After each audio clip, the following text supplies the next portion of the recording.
एक समय की बात है। जीर्णधन नामक एक बनिए का लड़का था, जिसने धन कमाने के लिए परदेश जाने का सोचा। अपने घर में पड़ी एक मन की भारी लोहे की तराजू को महाजन के पास धरोहर रखकर वह परदेश चला गया। जब वह वापस आया और महाजन से अपनी धरोहर मांगी, तो महाजन ने बताया कि उसकी तराजू चूहे खा गए। लड़का समझ गया कि महाजन की नीयत में खोट आ गया है, इसलिए कुछ सोचकर उसने कहा, कोई बात नहीं, चूहों ने खा ली तो इसमें तुम्हारी क्या गलती। कुछ देर के बाद उसने महाजन से कहा कि मैं नदी में नहाने के लिए जाना चाहता हूं, और क्या तुम अपने बेटे को मेरे साथ भेज दोगे।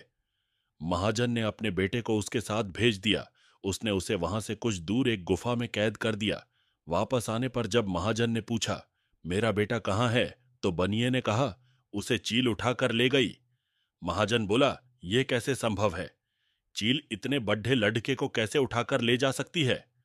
बनिया बोला, बिल्कुल वैसे ही जैसे मन भर भारी तराजू को चूहे खा गए।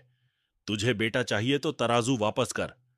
दोनों का झगधा महल तक पहुंचा, जहां राजा के सामने महाजन ने बनिए की शिकायत की। राजा ने बनिए को लड्डका लौटाने को कहा, तो बनिए ने उसे भी चील के उठा ले जाने की बात बताई। राजा ने फिर कहा, चील कैसे बच्चे को उठा सकती है।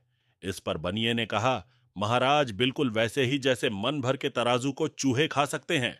इस पर राजा ने जब बनिए से पूछा, तो बनिए को सारी बात बतानी पड़ी और उसकी पोल खुल गई। पंचतंत्र की इस कहानी की सीख जो जैसा करता है, उसके साथ वैसा ही होता है।